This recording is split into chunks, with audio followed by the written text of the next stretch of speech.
Well, as this crisis remains ongoing, you have all sorts of theories being proposed, some of which are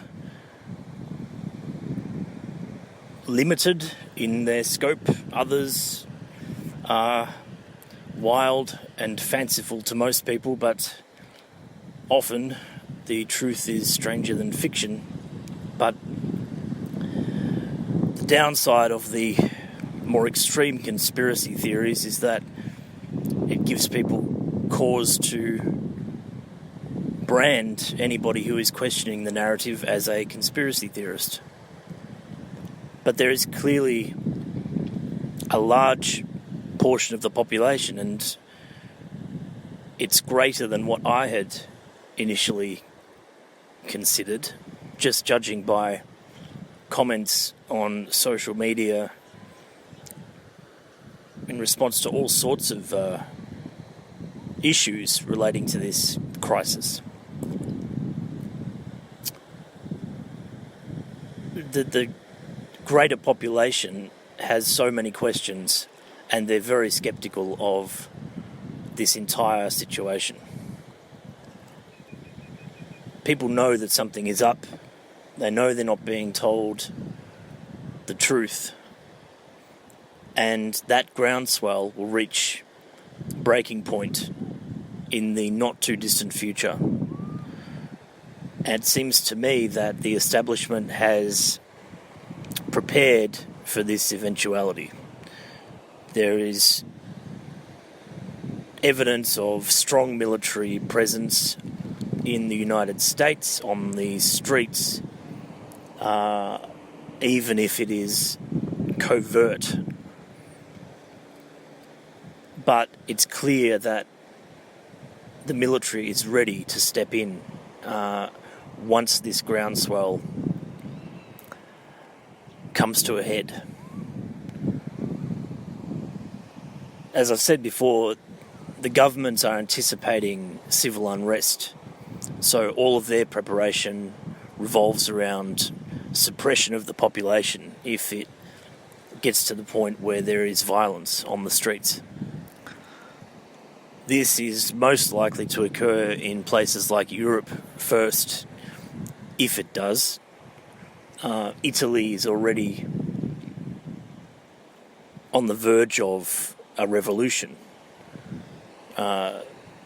People will take to the streets if they can't access food or basic necessities for much longer. The lockdown keeps being extended indefinitely. Now there's talk of a second wave of the virus posing a threat, and this is justification for the latest extensions. But this will just keep repeating. The powers that be have no intention of fully removing restrictions at any point in the future. This will be incrementally rolled out across the world, just as the initial lockdowns were. Whatever the final strategy is in terms of the type of system that we'll all be living under, this will take time to gain acceptance with the public. This is the strategy, but the question is whether enough people are going to comply. There will need to be a very, very good reason, something beyond just the threat of the virus, to cause every person around the world to voluntarily comply with this new regime. And that is why I say that the virus is not the primary threat. Something more is planned to achieve the ultimate outcome that these overlords wish to achieve.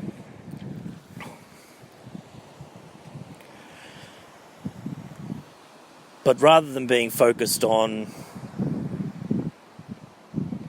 obscure conspiracy theories. The thing to do right now is to focus on practical solutions so that we don't have to endure what is to come, or what is intended to come.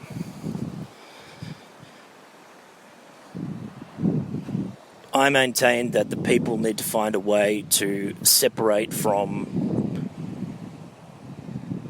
governments. The dependency on governments is the cause of the problem. People are being told what they can and cannot do to the point where their liberty and constitutional rights are being destroyed.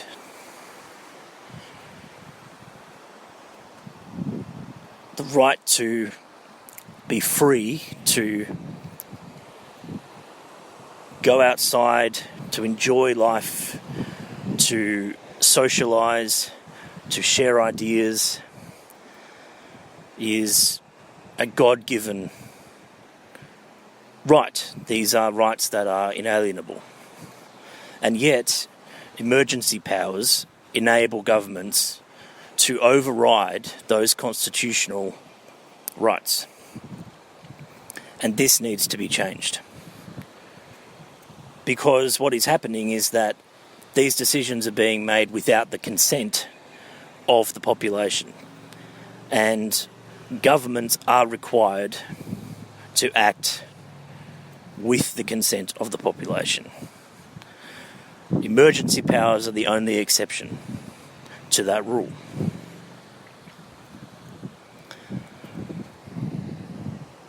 But rather than this current system that we are bound by, people can use this event and what is to come as an opportunity to create an alternate system of government. And this would require the use of technology. And what I propose is that a system that is essentially based on a blockchain is used so that every decision that is currently made and passed through Parliament or Congress in the US and all equivalent systems around the world is that a blockchain system is implemented where people can vote on every decision, every bill, every piece of legislation that is passed. And that voting system will be incorruptible because of the nature of the blockchain.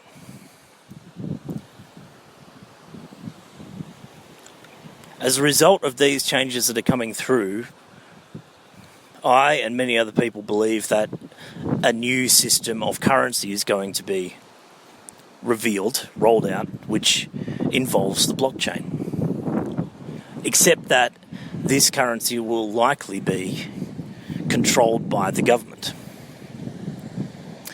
So it will not use blockchain in a traditional sense. It will be a system that is able to be controlled by the government. That they will have access to the system and powers beyond the individual. But this system that I am proposing is one which gives each individual equal power and equal rights and the ability to participate in the system that governments currently have exclusive control of. We should not be living in a world where governments make decisions on behalf of the population to the degree that those decisions eliminate their human rights without any consent from the population. To create a system like I'm proposing, you would need to assemble a team of experts in the respective fields. You would need technology experts to develop this system. You would need lawyers. You would need people from the financial world. You would need people who have used these systems already, such as the blockchain, effectively, and have a great knowledge of how that works. You would need people who are involved in politics, because there's no reason to abandon the system that we have entirely. All of the legislative framework that has been created belongs to the people. In Commonwealth countries, it would be argued that the property is actually belonging to the Crown, but the people have conceived this intellectual property, and it is for the benefit of the people that it is created. So my view is that any legislation that is beneficial to the public interest, belongs to the public, is property of the public. And therefore, elements of that legislation can be taken and applied to this new, truly equal, fair, democratic blockchain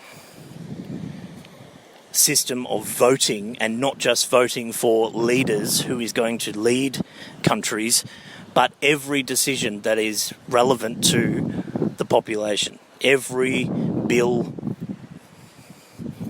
that is passed should be subject to public voting. That cannot be altered or tampered with. That uses methods of encryption that would make that impossible. That is what I propose insofar as a new system of government. And this is the opportunity that people can use. I am only one person who cannot achieve something like this on my own. I can't do it independently, and no single person can. This is a collective project that would need to be undertaken, most likely voluntarily, by people who have a vested interest in preserving humanity. These people would need to understand what is at stake to devote their time and resources to this project. But it is what I consider to be the only way that society can move forward without being subjected to further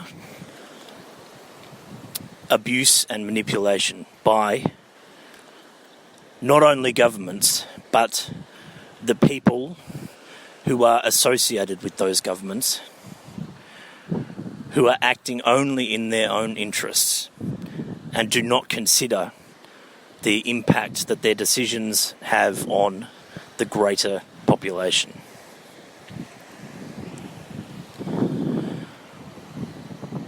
So if you have the means, or the resources, the time, the inclination to become involved in such a project, you need to let each other know and start doing something about it. I'm offering my ideas. And if everybody does the same, eventually there will be a beneficial solution. Nobody can take ownership over these ideas because these are for the protection of the planet's population. Everybody can benefit, and so everybody should own these ideas. They have equal ownership. Just as everybody should have an equal right to participate in every decision that will affect their lives. So I hope that this message is of some value to someone, and I implore people to take this seriously and recognise the importance of using this opportunity, which will be the last opportunity we have to find a way into the future that does not involve our total enslavement. Take care, and I will share more thoughts on the subject as they occur to me.